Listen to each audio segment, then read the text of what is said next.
Namo tassa bhagavato arahato samma sambuddhassa. Namo tassa bhagavato arahato samma sambuddhassa. Namo tassa bhagavato arahato samma sambuddhassa.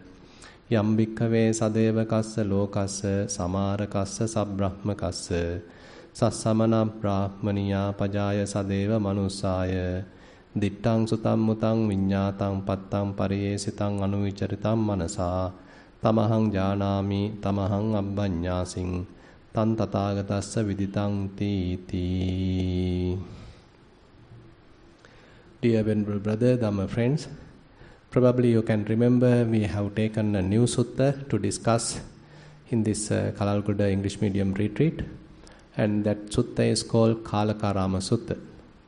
So Kalakarama Sutta has a very beautiful history where Anathapindika's daughter, who is called Chulasubhadra, was married to a kind of person who is in a different religion, different tradition, and she is now going to Saketa, and while there she was somewhat ashamed by seeing the naked ascetics at her father-in-law's place, whose name is called Kalaka, and then she basically very much like challenged the situation, and then the father-in-law, the Kalaka, again give a kind of a challenge. Okay, if your teachers, if your noble teachers are so sublime, so superior, then just ask them to come to the dana.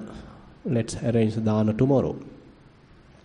And Chulasubhadra, being a devoted practitioner, she being a stream winner already, somehow was able to invite the Buddha by sending flowers. Now there's a long distance. Buddha was dwelling at Savatthi and Saketa was somewhere else. And now anyway, this devoted Chulasubhadra has sent the invitation by sending flowers, and Buddha accepted that. Now he decided to come to Saketa.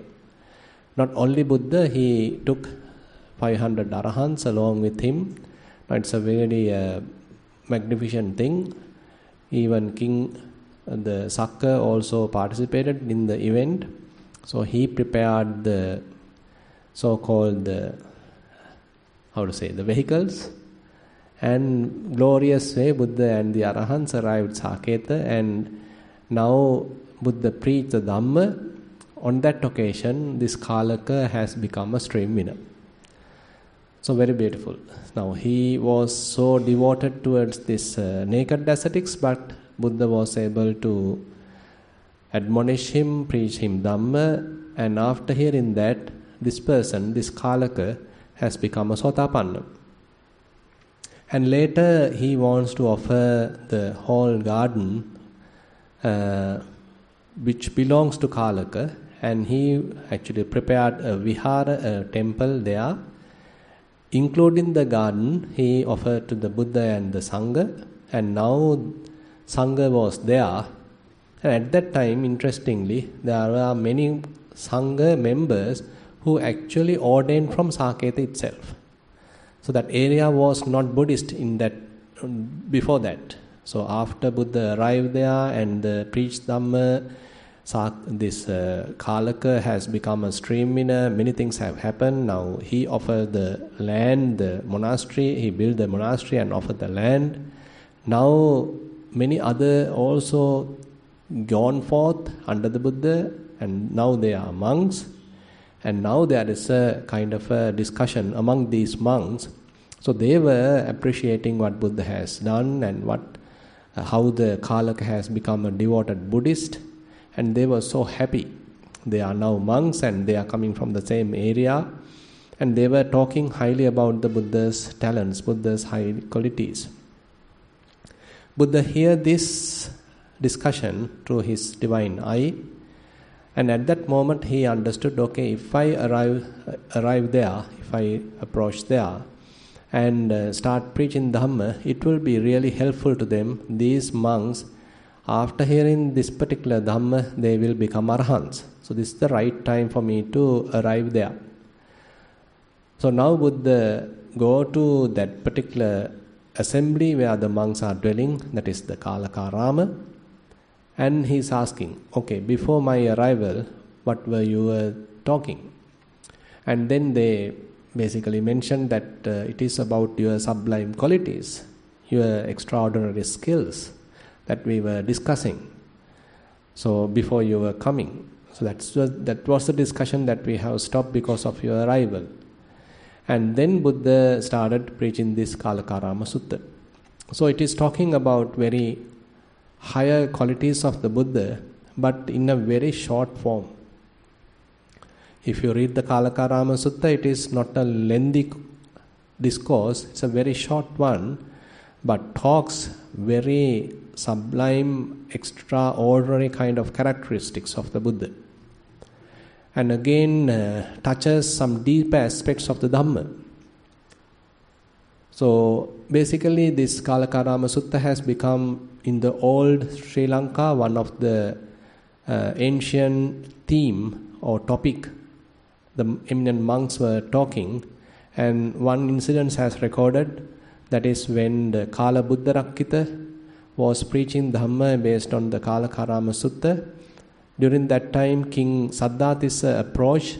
Already the sermon has started, so he didn't want to disturb the audience. So he, being standing position, he listened to the Dhamma during the whole night.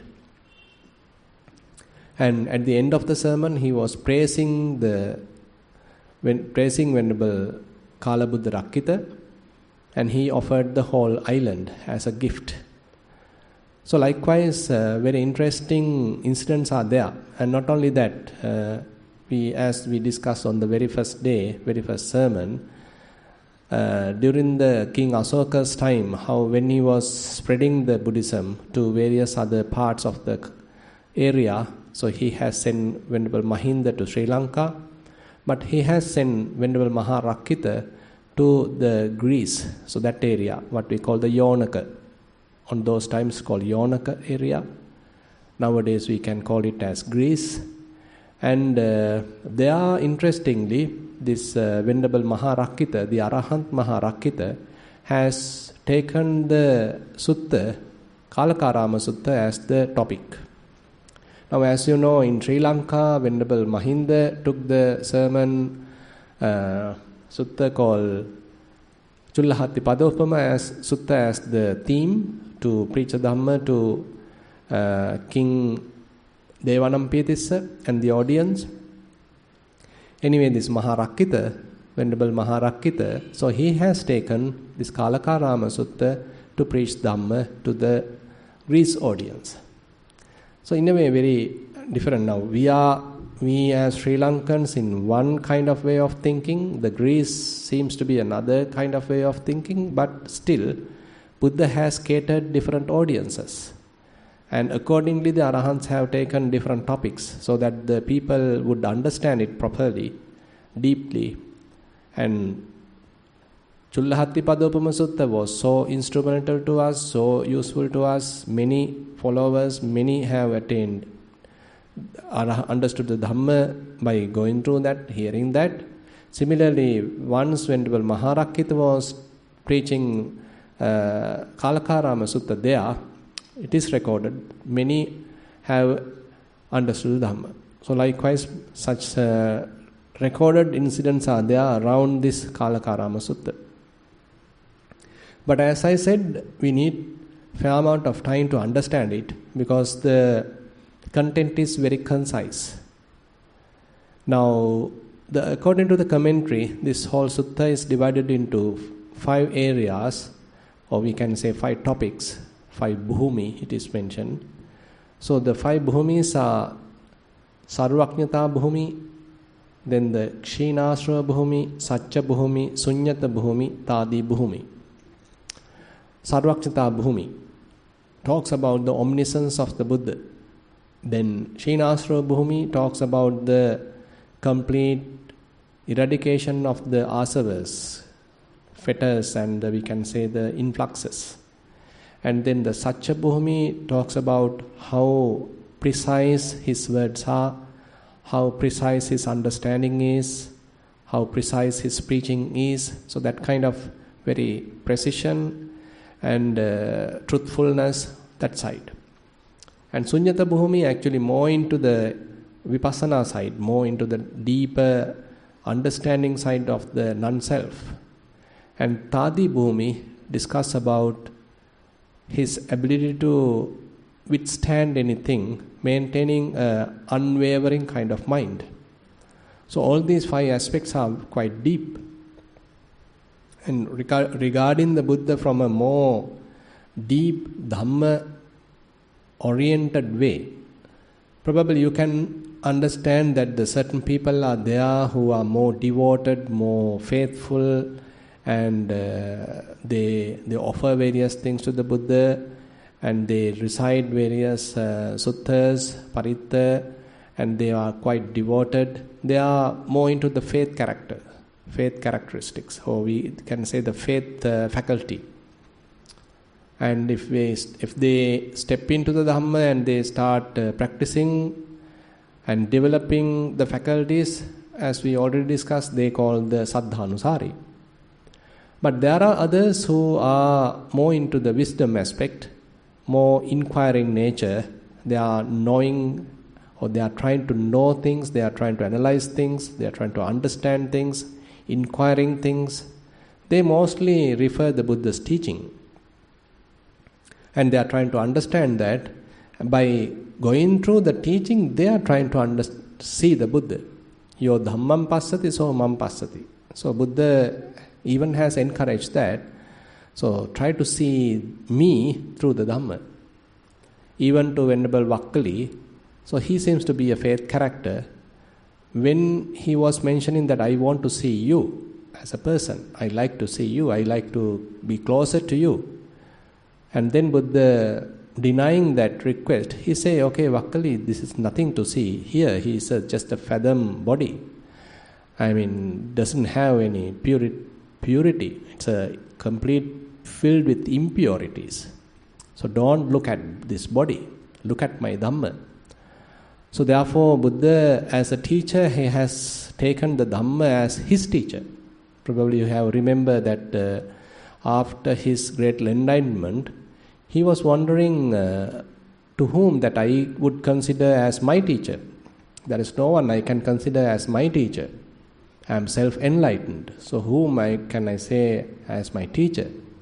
And being without a teacher is also not a good thing. Let me have someone teacher. So that's another way, very beautifully, that Buddha shows his sublime qualities. So sometimes we want to say, okay, I am my own self and nobody to teach me. I am the best. Who the hell you are going to teach me? So that's kind of a very conceited approach is available in some characters, in some people. But on the other hand, Buddha, after becoming fully enlightened, he is now want to find a teacher for him. Very interesting. So we can see this kind of a quality that he is representing. He doesn't want to be considered as I have no teacher. Rather, he is now trying to find a kind of a teacher so that I can respect. But knowing that there is a person who is superior to him, so he keeps the Dhamma as the teacher and paying respect to the Dhamma, venerating Dhamma, keeping Dhamma as the guidance. And the one who is following the Dhamma, one is trying to understand Dhamma, again trying to understand the Buddha through the Dhamma. And if we start practicing the Dhamma and developing the sublime qualities, or we can say the faculties, we call him as the Dhammanusari. Now, these kind of suttas are quite enlightening to those people who are more into the Dhamma, who are inquiring about the Dhamma, and trying to know the Buddha through the Dhamma. And when they see the qualities, these kinds of really highly profound qualities of the Buddha through the Dhamma, so they become really kind of established in the Buddha, Dhamma and the Sangha. their faith become more established. Previously, their faith is kind of wavering and it can even change because they haven't yet understood the things. But when someone has experienced the Dhamma, experienced the qualities, and they themselves has cultivated those qualities in themselves, they have become the examples, then basically they are not wavering. So their faith has become well established. So therefore these kinds of suttas, even though appear difficult, it is worth paying attention. And we are trying to understand from different angles as much as possible. But anyway, I like to invite you all to read the interesting book by Most Venerable Katukurunde Nyananda Thero that is called Magic of the Mind. And the Sinhala translation is Manase Mayava. So he has compiled those books based on this Kalakarama Sutta. He has taken a fairly academic style. He has analyzed various suttas and he has written it in a little bit of an academic way, referring many suttas, but highly appreciated, highly esteemed kind of a book. It was translated to many languages even, and he actually compiled that in 1970s. Even today the publications are going on. Many people are requesting because it's a so beautiful book and particularly appreciated by the academic people because they refined those his understanding, his explanations are really beautiful, and my explanations are fairly influenced by his teachings. So I invite all of you to read the book Magic of the Mind and coupled with the other Sinhala translation Manase Mayava. Now, according to the commentary, by the way, the first bhumi or first section of this sutta we can call as the Sarvajñata bhumi, talking about the omniscience of the Buddha. And interestingly, Buddha in a way denied some kind of a false omniscience. Certain teachers during the Buddha's time, they talked about continuous omniscience. Every time they see everything every time. Whatever happens in the world, they see everything every time. That is how they claim. And again, if it happens now, simultaneously they see it. So this kind of an omniscience actually Buddha denies. So therefore, there are certain suttas he basically denies this kind of a simultaneous and continuous kind of omniscience. So then what is the omniscience that Buddha in a way claims? He sometimes actually didn't want to claim I am having this kind of omniscience. But these statements mentioned in this Kalakarama Sutta give us certain indications that he had that. And he has a kind of a comprehensive knowledge of the whole world. And sometimes we call him as Lokavidu. So he can penetrate the many worlds, not the mere human realm, but he can see many different levels.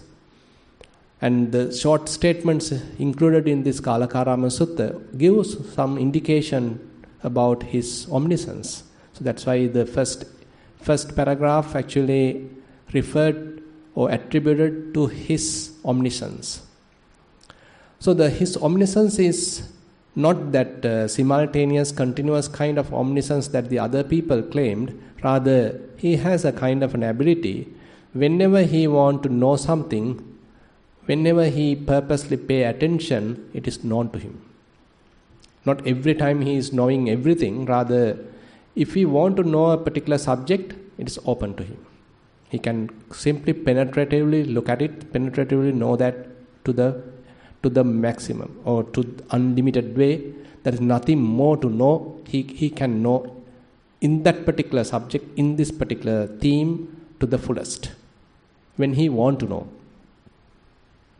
So that's kind of a reasonable way of putting it, rather than telling say you know everything every time, continuously, day and night.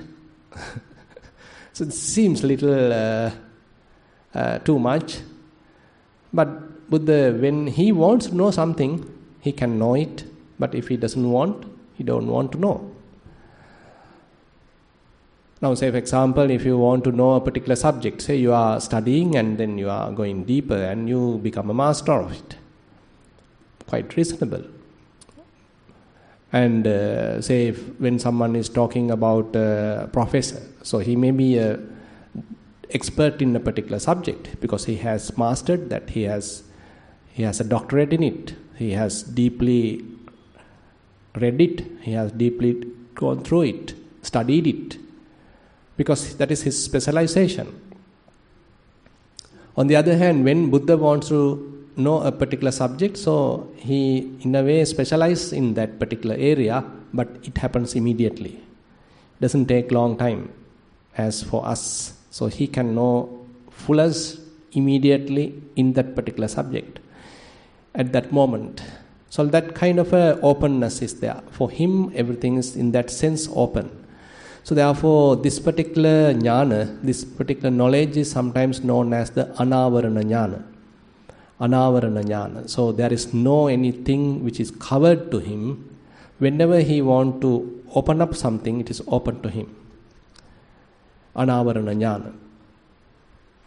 Now, the way he put it is actually giving us another aspect of how we know things.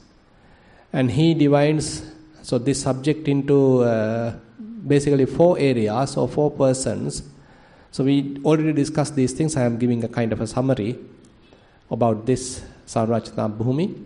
So basically he divides the whole people or whole living beings into 4 categories. The first category is the uninstructed worldlings. The second category is the trainees, the seeker. The third category is the arahants. The fourth one is the Buddha. So therefore, the third and the fourth we can combine together and we can simply say it is the arahants. Because the third person, the arahant and the Buddha, their understanding is very similar. If you refer the Mulapariyaya Sutta, the first discourse in the Majjhima Nikaya, and therefore we can say the main divisions are the uninstructed worldling, the second is the trainee, the seeker, the third is the arahant. Interesting thing is, Buddha know all 3. So when we consider a worldling, an uninstructed worldling, how he see, how he hear, how he smell, taste, touch, or he cognize various things, and how he come to a conclusion, to how the way that he is knowing things, how the way he is perceiving things. So Buddha know how he is doing it. So he knows to the fullest. So that's a statement like Yam bhikkhave sadevakassa lokassa samarakassa sabbrahmakassa sassamana brahmaniya pajaya sadeva manusaya. So these statements actually envelops the whole different categories of the living beings. Sadevakassa, that means including all celestial beings. Maybe the celestial realms, we can say 6 celestial realms and the Brahma realms, all we can include here. Sadevakassa.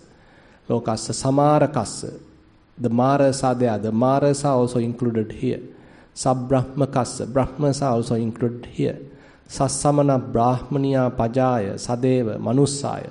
That means there are different recluses, different ascetic groups, religious groups, and then the different folk, sadeva manusaya, different, say, human beings. So all are included. So now, after including all these different categories of beings, now he say, Dittang, Sutang, Mutang, Vinyatang, Pattang, Pariyesitang, Anuvicharitam, Manasa, Tamahang Janami. Very strong statement, basically. So, Dittang. So, how they have seen it. Sutang. How they have heard it. On the other hand, we can say through the eyes how they are seeing, through the ears how they are hearing, mudang, through the nose, tongue and the body how they are sensing, how they have sensed, vinyatang, how through their minds how they have cognized, how they have known. Not only that, pattang, after analyzing, logically thinking, how they have reached a particular conclusion, how they have reached pattang, pariyesitang, and they have thought and they have sought after and then come to another kind of a conclusion, sought after, so that is the pariyesitang. Anuvicharitam manasa, examined by the mind, further and further they have analyzed, contemplated, analyzed, examined, how they have come to a particular conclusion. Anuvicharitam manasa, tamahan janami, I know that. So you can see, we need to be very careful how he is putting it, the statement. So assume a particular person immediately sees something and he recognizes. Chakkuncha panicca rupecha uppajja chakku viññānam tinnan sangati passo, it has happened. So he know, this is him. He come to understand, this is my mother. This is my daughter. So that also Buddha know. This is how the way this particular person have recognized this particular object. That also he know. And then sutang, that means he heard a noise. This is a noise of an elephant. Fair enough. So that also Buddha know. Okay, this person have heard a noise, heard a sound. So he decided, okay, this is a sound of an elephant. So even that Buddha can know. And mutang, so he has went through a kind of an odor, a flower, a fragrance, and he recognized, this is a lotus flower. Buddha can know that. And through the tongue, so he has tasted something and he knew, this is a salty taste. Buddha also can know that. And then through the body, some kind of a sensation happen, contact happen. So he recognized this is the type of contact, a kind of a tangible thing. Buddha can know that. A certain thought came to a mind of a person and he recognized, okay, this is something. And Buddha can know that. So in a way, in the more surface level, immediate level, through the senses, we go through the typical way of recognizing, typical way of cognizing, and that area is known to the Buddha. Is it all? No, that still people do some more, right? Not only they see, hear, smell, taste, touch, but more are there. That is the pattang. So they think, they have the capacity to think. And by thinking they realize something, they reach something. That also Buddha can know. Okay, this person has come to this type of a view by going through some inner thinking, maybe little analyzing, pondering, and this is how he come to this particular understanding, this particular view. So that also Buddha can know. Then pariyesitang. So he sought after, he has gone this way, that way, probably have done some analysis, in today's terms, some scientific experiments maybe. They might have done some physical experiment, might have done some mental analysis, contemplations, thinking, pondering again. As a result of that, he come to a kind of a view, kind of a conclusion. That also he can know. Okay, this is how he went through, this is how he has come to the conclusion. And anuvicharitam manasa. So again and again he pondered, he again and again analyzed, again and again thought about it. After it, he come to a conclusion. So this is how we are working, right? Anything else can you think of? Anything else in our own experience? Any other way of we knowing thing? Sometimes actually we can connect this to sutta called Chanki Sutta. In Chanki Sutta, Buddha discuss about Saddha, Ruchi, Anussava, Akara Parivitakka, Ditti Nijjhana Khanti. So these are another 5 ways sometimes in the Dhamma discuss about how to know things. Saddha. You simply believe. You are not going through any kind of analysis. Someone is saying something, you simply believe it. So this is one way of knowing things. Someone is saying, okay, this is Kalalgoda. So you simply believe, yeah, I am in Kalalgoda. So he doesn't have any reason for me to cheat me, fool me. Okay, if he say Kalalgoda, assume that you don't know where is Kalalgoda. And you are taking a tuk-tuk to come to Kalalgoda. The three-wheel driver, once he arrived at Kalalgoda, say, no, okay, this is Kalalgoda. You get down. You are at Kalalgoda. Okay, are you? Suppose you don't have your phone to check the Google map. So you have to trust the three-wheel driver, isn't it? I mean, we simply believe him, we trust him. So likewise, we can simply trust someone and we can faithfully, we can accept something. That is one way of knowing. And then Ruchi. Ruchi is where if someone is saying something and you have certain liking to it, it is aligned with your way of thinking. As a result of that, you accept it. That's another way of acceptance, another way of belief. Because it aligns with your way of thinking, align with your way of, seeing things, your view. That is the Ruchi. And then Buddha say about the Anussava. It has come from tradition to tradition. It's from generation to generation. So there were some ancestors, they believed, they understood something and it has passed to another generation. They also passed to you. Since it has come from generation to generation from ancestors, so you believe it, you trust it. That's another way of acquiring knowledge. Then the Akara Parivitakka. That is where you do some analysis, contemplations, and then you come to a conclusion, understanding. Akara Parivitakka.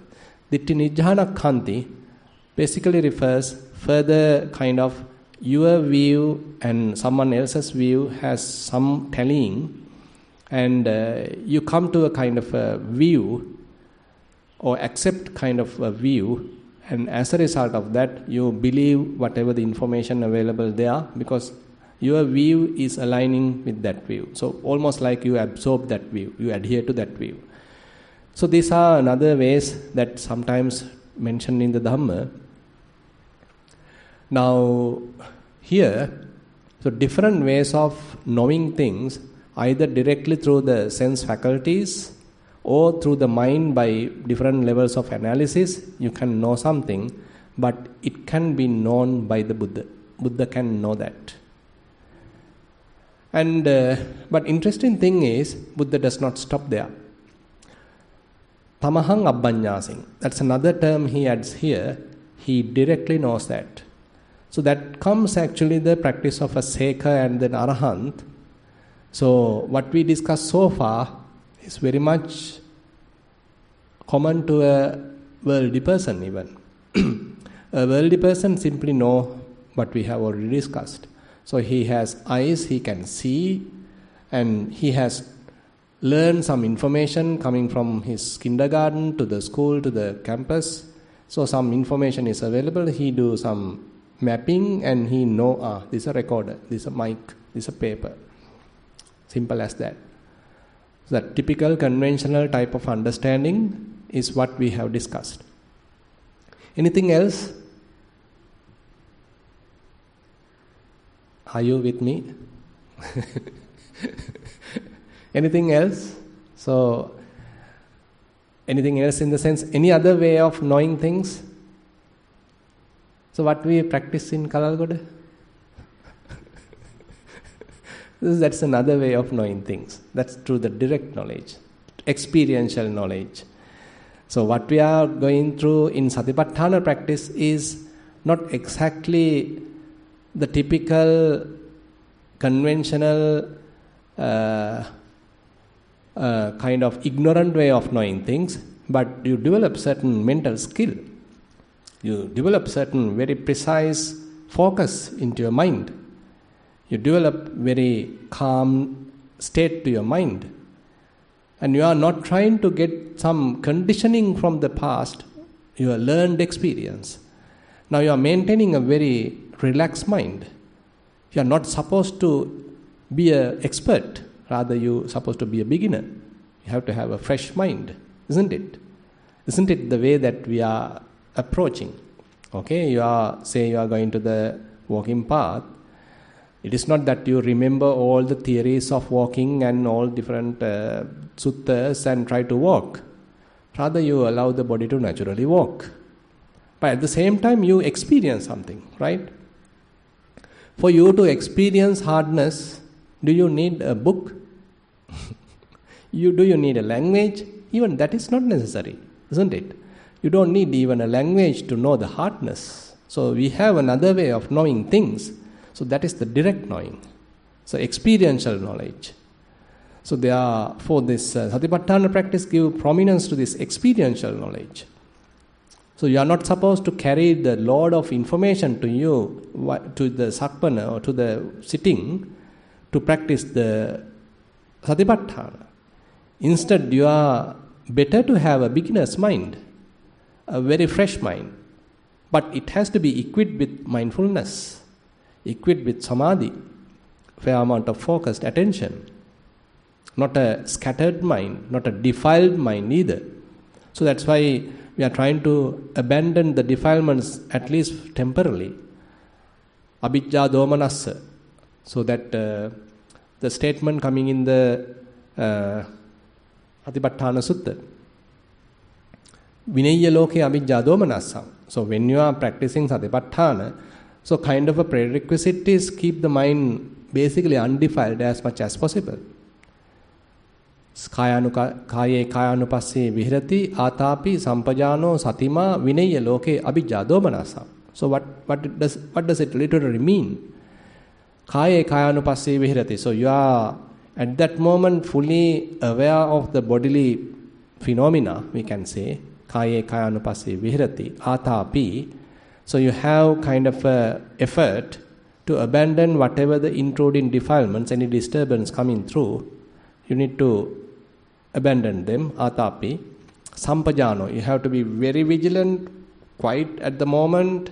Knowing part has to be very precise. Sampajano, clear comprehension, the penetrative part of the mind.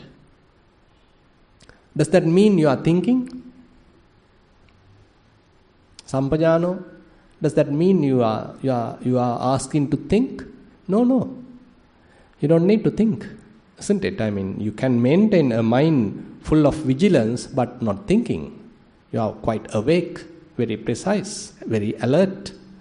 Sampajano, satima, mindful. Vinaya loke abhijja domanassa. With respect to the world, past, future, you might have various different kind of defilements, either covetousness, either greed, either lust, or kind of a despair, kind of a ill will. Please keep them aside. So what is the type of mind we have to have? A fairly empty mind.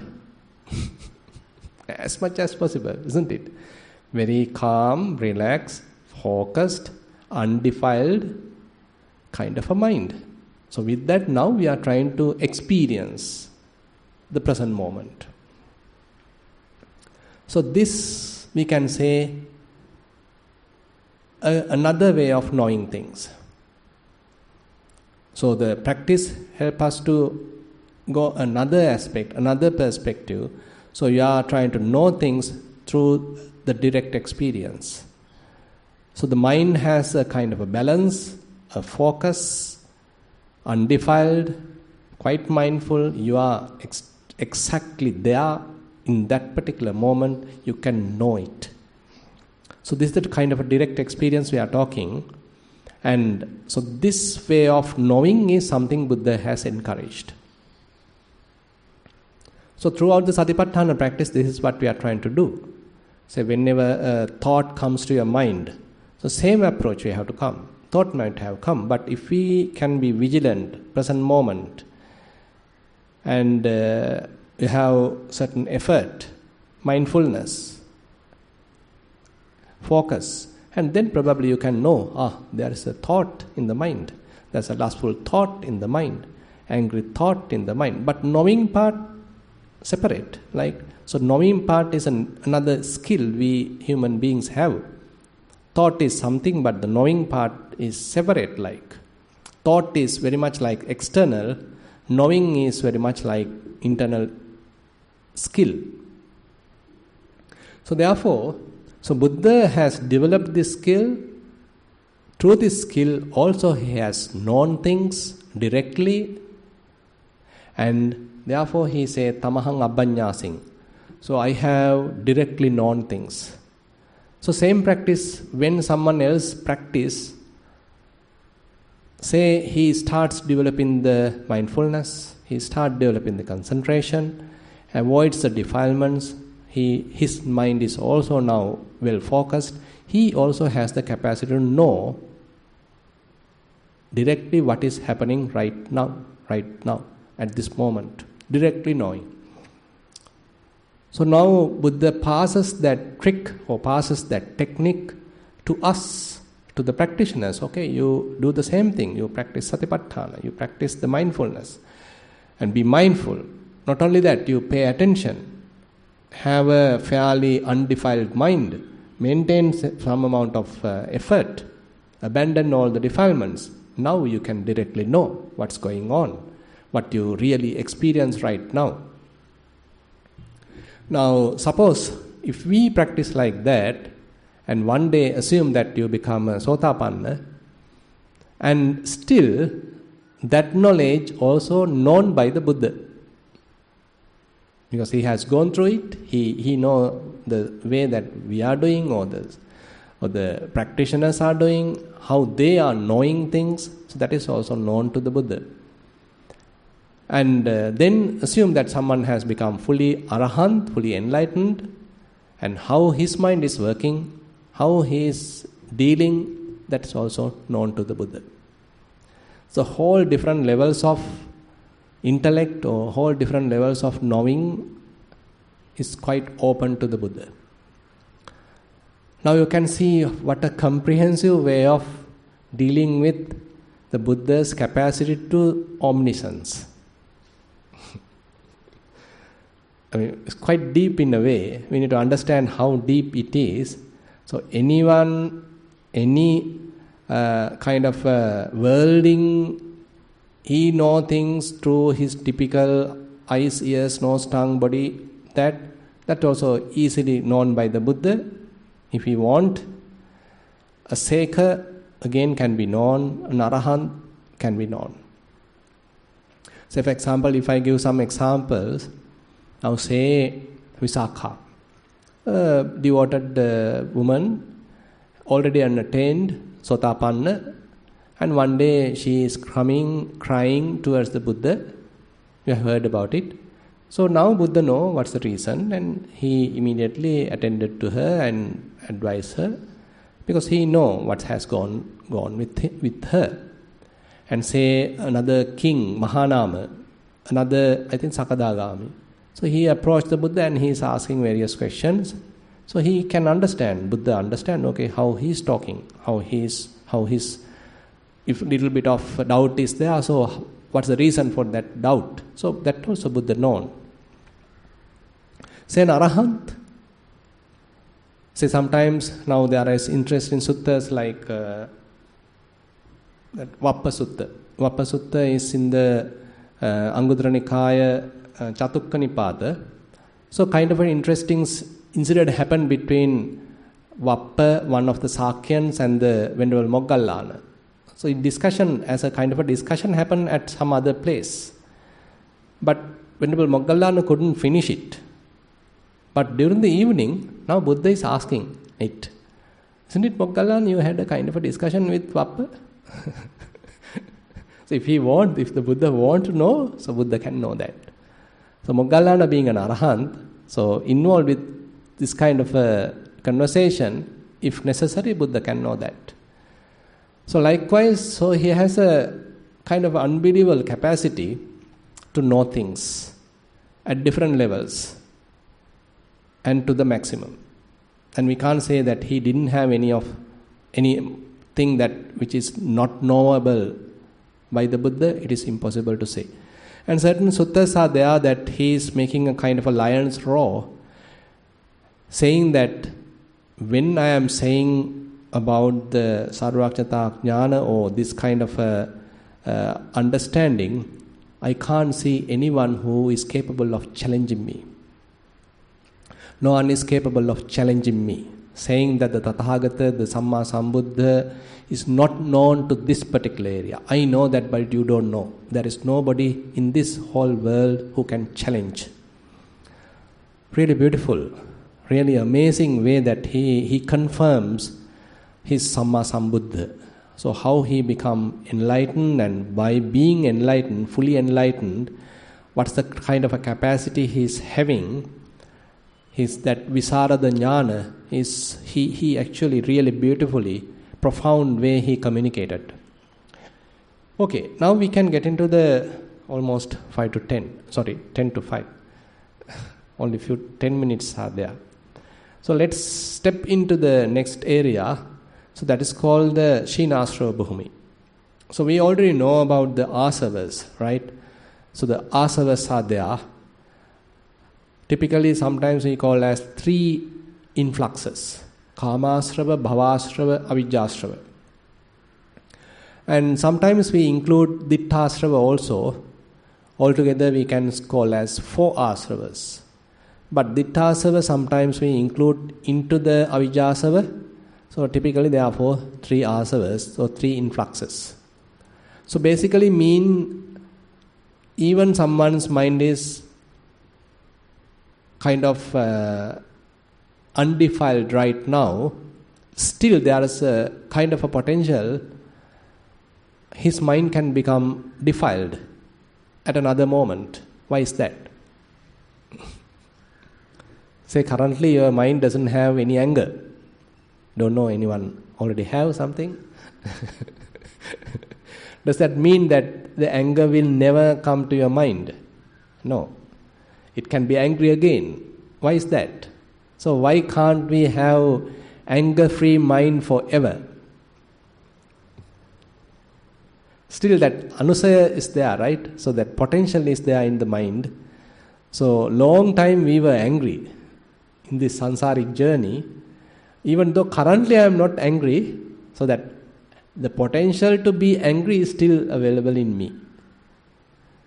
So whenever the circumstances are there, again the mind get agitated, again mind can become angry. So you can have thoughts of ill will. So that's the bad part, unfortunate side. Even though you develop fair amount of metta, once you step out of the temple, you might get angry. Possible. Isn't it? So that's the unfortunate side. So therefore, till we have asavas, we can't say, I am done. So Buddha actually has kind of warned the monks telling that. Any monk who say that I am a person now completely be free from this typical household life. This household life is quite messy and filled with so much of trouble and sensuality. Now I am free from that. Now I am a renunciant. So I am happy. That's something that he can admire about his way of life. And then he say that I have no much possessions. I have further renunciated. And I have no cattle, no wife and all that. I am completely free from that. And again I have certain amount of samadhi, that also not available to many. I am with this and that samadhi. I have first jhana, second jhana, third jhana, fourth jhana, arupa jhana. But Buddha say, if you haven't eradicated the asavas, don't be happy. Don't be contented. Don't think that you have fulfilled. So therefore, asavas play a pivotal role in the Buddhist teachings. So Buddha, actually the other ascetics, other groups, when they have practiced to some extent certain samadhi, and their minds are completely free from lust, hatred, and they are able to attain kind of a samadhi, and they misunderstood it as the nibbana. They misunderstood this being that they are completely purified. But Buddha said, no, you are not yet. Still the potential is there.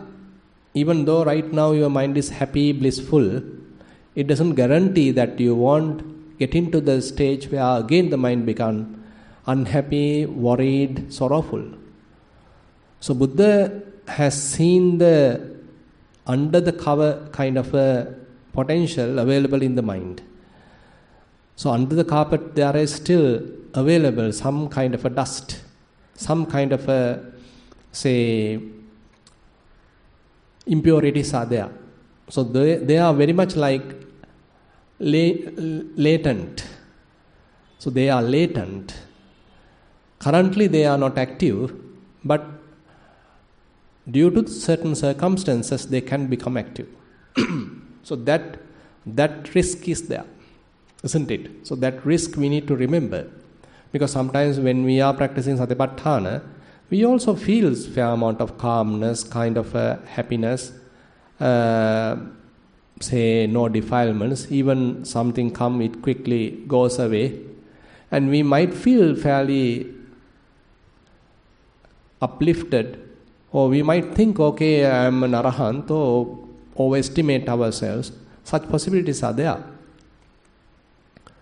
But Buddha as the teacher, he always has warned us, okay, don't be hurried to jump to such kind of conclusions.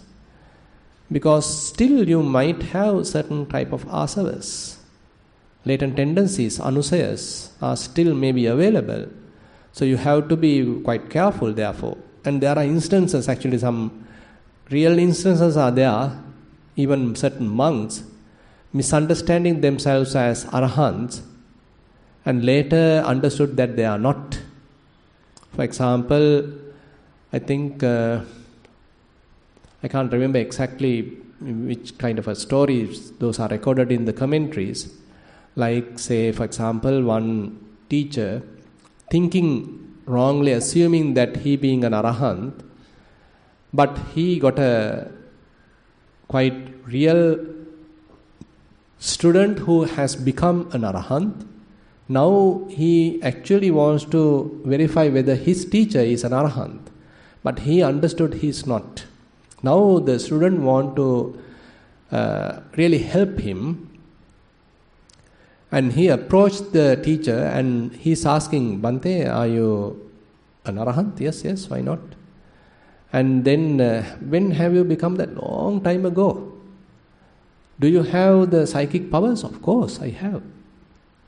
Then can you create an elephant in front of us? Why not? It's a simple thing. Oh, here it is. Elephant. Can you ask it to come towards us with lot of vigor, lot of, in a roaring way, really dangerous way, with angry manner towards us? Okay, it's coming. What happened next? So the so-called arahant start trying to run away. So then the student captured from the robe and asked him, Bante, is the arahant become frightened? Then only he understood, okay, I am not an arahant. So therefore, knowing an arahant is also not an easy thing. And Buddha sometimes simply denied when King Kosala saying that, showing certain people they are arahants, he simply say, you being the king, like you being the idiot, you can't know that. You being a person who are running a family, you such a fool, you can't know who are arahants. It's a kind of a subject that Buddha very much like given a fair kind of sophisticated criteria to know an arahant. So therefore, knowing whether one's asavas are completely abandoned is a really challenging task. So easily one can misunderstand, thinking that one is an arahant, one has completely abandoned the asavas, and wrong claims can happen. It has happened even during the Buddha's time. So some monks are approaching the Buddha and they claim that they are arahants. And when another person come and ask from the Buddha, Bhante, that many are coming to you and claim that they are arahants, do they really truly arahants? And then Buddha says, some are, yes, some are truly arahants, but some are not. That means, it's quite a natural thing. In the same path, even during the Buddha's time, one can come to a wrong conclusion thinking that their asavas are fully eradicated, but still available. So these are therefore not a joke in a way to know one's availability of asavas. So it's a kind of a deep subject we have to deal with, to know the asavas and to eradicate the asavas. What are the methods available to abandon the asavas? So this is also a very interesting and quite necessary subject we have to discuss. So I like to talk in length in that. Maybe tomorrow we'll discuss some aspects about the asavas, because we have to discuss about the Khinasava Bhumi. Actually, in the Kalakarama Sutta, interestingly, Khinasava Bhumi is explained using just 2 words. Tan tathagato na upattasi. So those are the only terms explaining that Buddha's Khinasava. So you can see how concise this sutta is. So after telling all that information, yang bhikkhave sadeva kassa lokassa samara kassa, all that statement is there. We already discussed to some extent that part. Tamahan janami tamahang abbanyasing tan tadagatasya viditang, that also mentioned. Ultimately, Buddha say, even though I know all that, I can know all that, tan tathagato na upattasi. That means I do not become subservient to it. I does not take it as me, myself, etc. I do not adhere to any of these. So even though he can know things, he keep the limit or he keep the distance. So quite profound way that we have to look at this sutta, very interesting in a way, and helping us to inquire this about these things. Actually, we have to inquire these things. We also have to become inquirers. As last time, actually, we were discussing the Bahudhatuka Sutta in the Sunday sermons and in the Wednesday Sutta teaching session. So Buddha invites his followers to become inquirers. So you should be inquirers. You should inquire about things. Not merely accepting things, but you should inquire things. You should be wise.